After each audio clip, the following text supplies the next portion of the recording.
Good morning students. Social study की class में आप सभी का स्वागत है। आज की क्लास में हम चैप्टर नंबर 8 को जो है स्टार्ट करेंगे। इसका नाम है freedom movement led by Mahatma Gandhi. Mahatma Gandhi द्वारा चलाए गए कुछ फ्रीडम मूवमेंट्स। इस चैप्टर में हम कुछ जो मेन टॉपिक्स हैं उनके बारे में डिस्कस करेंगे, जिसमें से कुछ इम्पोर्टेंट ऑब्जेक्टिव्स हैं जिनको हम इस चैप्टर में सीखेंगे। वो है Gandhi ji as a national saviour. Gandhi ji ने किस तरह से देश को बचाया। His philosophies and politics against the British rule. जो गांधी जी की फिलोसफी थी, यानी जो उनके विचार थे और जो उनकी पॉलिसीज थी, वो किस तरह से ब्रिटिश रूल के अगेंस्ट थी।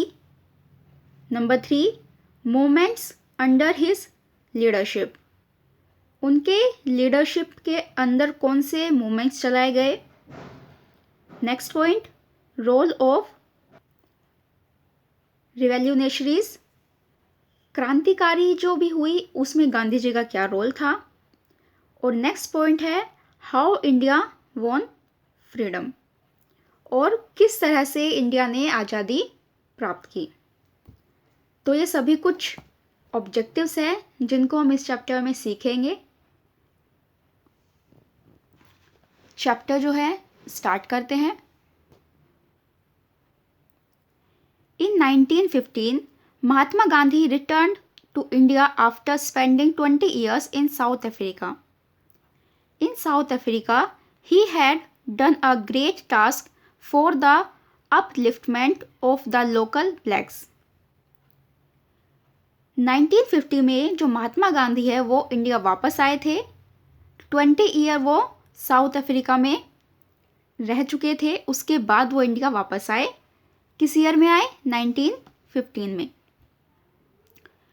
साउथ अफ्रीका में गांधी जी ने जो लोकल ब्लैक्स थे, साउथ अफ्रीका के जो काले रंग के जो लोग थे, उनके लिए एक ग्रेट टास्क परफॉर्म किया था। He had united them against the white people government. Gandhi ji ने उन ब्लैक पीपल को, जो लोकल ब्लैक पीपल थे, उनको इकट्ठा किया और जो वाइट गवर्नमेंट थी उनके अगेंस्ट उनको खड़ा किया अपने राइट्स के लिए। He had adopted non violent methods of to fight against the oppressive and cruel rules of the whites. Gandhi ji ने नॉन वायलेंस यानी कि अहिंसा के जो कुछ मेथड्स थे उनको अपनाया था। जो भी वाइट्स पीपल के जो गवर्नमेंट थी, उन्होंने जो भी हार्ड और रूल्स बनाए हुए थे उनके अगेंस्ट उन्होंने अहिंसा से वर्क किया, यानी कि नॉन वायलेंस के साथ काम किया। Gandhi ji achieved great success in the campaigning in South Africa. His advocacy for equality and Africa helped him a lot when he come back to India. Gandhi ji ने साउथ अफ्रीका में जो भी कैंपेनिंग की, यानी कि ब्लैक पीपल के लिए जो भी उन्होंने वर्क किया, जो भी मूवमेंट स्टार्ट किया, वो उसको एक ग्रेट सक्सेस यानी कि एक बड़ी सफलता उनको प्राप्त हुई थी। और उन्होंने सभी के लिए इक्वालिटी रखी थी। साउथ अफ्रीका में जो लोग थे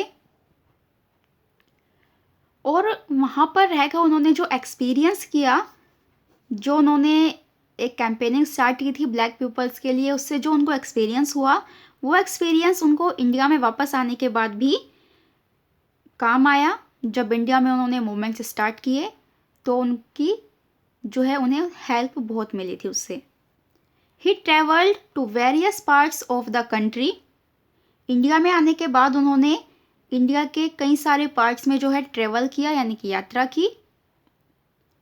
ही found that most of the Indians were leading a precious life in poverty. There was disunity among the people, he realized that as long as they were divided among themselves by religion and caste, the British would remain more powerful. जब गांधी जी ने India में आए और उन्होंने India के कई सारे parts में जो है यात्रा की, तो उन्होंने पाया कि जो इंडियंस हैं वो बहुत ज़्यादा यानी कि बहुत ज़्यादा वो गरीबी में रह रहे हैं। इंडियंस के बीच में कई तरह से डिसयूनिटी यानी कि उनके अंदर एकता नहीं है, वो अलग अलग तरीके से बटे हुए हैं। जो इंडियंस हैं उनको जो है धर्म, रिलीजन और कास्ट यानी कि धर्म और जाति के आधार पर ब्रिटिश ने बांटा हुआ है, डिवाइड किया हुआ है। और ब्रिटिश जो है इस तरह से मोर पावरफुल यानी कि वो बहुत ज़्यादा पावरफुल हो चुके हैं। He was sad to see the social evils like untouchability and the backward condition of women. Gandhi ji ने जो है जब देखा कुछ सोशल इविल्स को यानी कि जो सामाजिक कुप्रथाएं थी, जब उन्होंने उनको देखा, जैसे कि अनटचेबिलिटी यानी कि जो एक दूसरे को छूने में भेदभाव करते थे, या फिर वुमेन्स की जो वुमेन थी, औरतें थी, उनकी जो बैकवर्ड कंडीशन थी, उनकी जो जिस तरह से वो पिछड़ी हुई थी, इन सभी को देखकर वो बहुत ज़्यादा सैड हो गए यानी कि दुखी हुए। He realised that unity would be the most powerful weapon against the British Raj. उन्होंने जो है रियलाइज़ किया कि जो ब्रिटिश है उनके अगेंस्ट एक बहुत बड़ा और बहुत पावरफुल जो वेपन है, वेपन मीन्स हथियार, वो क्या है? वो है यूनिटी। अगर इंडिया के लोग एक साथ यूनिटी से रहेंगे तो वो ब्रिटिश के अगेंस्ट अच्छे से लड़ सकेंगे। ये उनके लिए एक वेपन होगा। स्टूडेंट्स, आज की क्लास में हम इतना ही रखते हैं।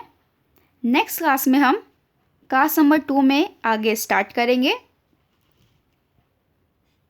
आप लोग जो है आपके जो चैप्टर हो चुके हैं, चैप्टर 5, 6 और 7, उनको भी लर्न करते रहिए। और जो हम चैप्टर 8 रीडिंग कर रहे हैं, इसको भी आप थोड़ा रीड कीजिए। इससे क्या है, आपको एग्ज़ाम में बाद में बर्डन नहीं पड़ेगा। धीरे धीरे लर्न कीजिए एक एक चैप्टर। नेक्स्ट क्लास में मिलेंगे, इस चैप्टर को आगे कंटिन्यू करेंगे। Thank you and have a nice day.